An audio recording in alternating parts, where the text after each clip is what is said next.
టాలీవుడ్లో సంక్రాంతికి వచ్చిన సినిమాల్లో నందమూరి బాలకృష్ణ నటించిన డాకు మహారాజ్ సినిమా సంచలనాలు క్రియేట్ చేస్తూ థియేటర్ పుల్లింగ్ ఇస్తూ కలెక్షన్స్ సాధిస్తుంది.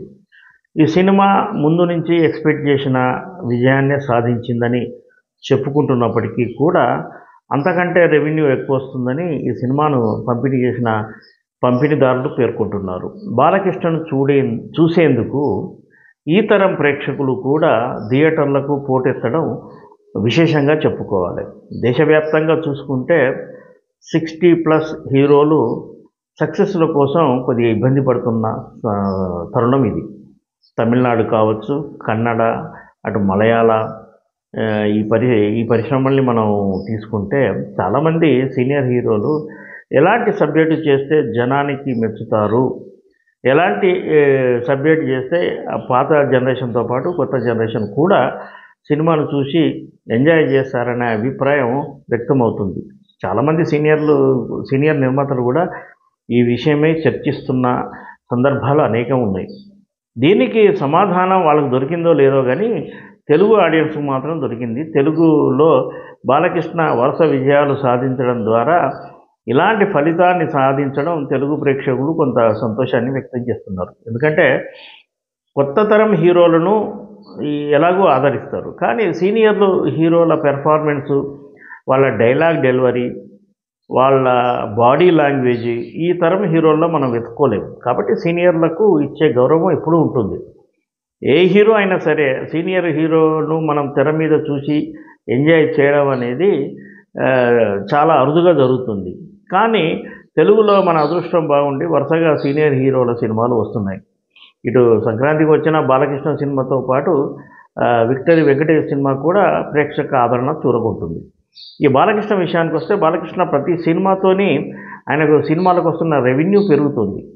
సాధారణ అంటే ఆ రోజున నరసింహనాయుడు లాంటి సినిమా సూపర్ హిట్ అయినప్పటికీ 36-35 కోట్ల గ్రాస్ మాత్రమే సాధించింది. అంటే ఆ రోజున్న రేట్లు, ఆ రోజున్న పరిమితమైన థియేటర్ల వల్ల అది సాధ్యమైతే, ఈ రోజున బాలకృష్ణ సినిమాకు వస్తున్న రెవెన్యూ 100+ అంటే 120, 130, 150, 160 కోట్లు గ్రాసు ప్రపంచవ్యాప్తంగా ఆయన సినిమాలకు వస్తుంది.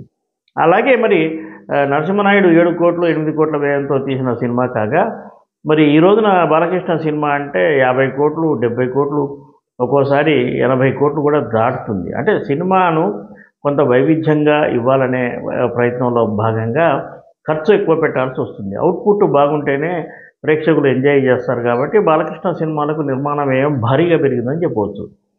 సరే, ఈ బాలకృష్ణ సినిమాలకు మార్కెటింగ్ పెరిగింది, దేశవ్యాప్తంగానే కాకుండా ఓవర్సీస్లో కూడా మంచి రెవెన్యూ తెస్తుంది. కాబట్టి సహజంగానే ఆయన తీసుకుంటున్న రెమ్యునేషన్ కూడా పెరిగిందని సినీ వర్గాలు అంటున్నాయి.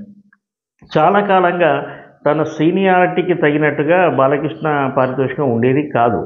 కానీ క్రమక్రమంగా ఆయనను అభిమానించే వాళ్ళే ప్రొడ్యూసర్లు కావడంతో బాలకృష్ణ రేంజ్కి తగినట్టుగా రెమ్యునరేషన్ ఇవ్వడం ప్రారంభించారు. దాంతో క్రమక్రమంగా పెరుగుతూ ఈ రోజున బాలకృష్ణ ఒక్కో సినిమాకు 30 కోట్లకు పైగా తీసుకుంటున్నాడని ఈ సీనియర్ నిర్మాతలు అంటున్నారు. ఎందుకంటే ఆయన మీద వ్యాపారం జరుగుతుంది.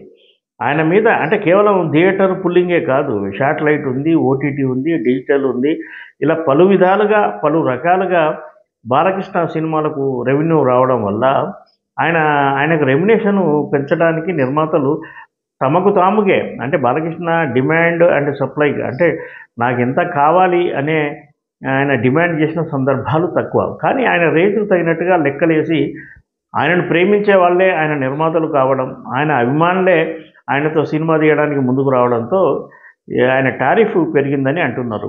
భగవంత్ కేసరి సినిమాకు సుమారు 27 కోట్లు తీసుకున్నారని చెప్పగా, తాజాగా అదే రెమ్యునేషన్ను ఆయన డాకు మహారాజు కూడా అందుకున్నారు.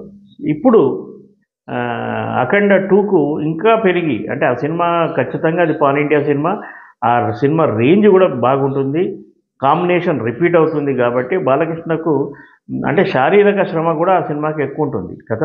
రెగ్యులర్ సినిమాలకు భిన్నంగా ఉండే సినిమా కాబట్టి ఆయన 35 కోట్లకు పైగా ఈ సినిమాకు రెమ్యునరేషన్ అందుకుంటున్నట్టుగా మనకు సినీ వర్గాల ద్వారా అందుతున్న సమాచారం.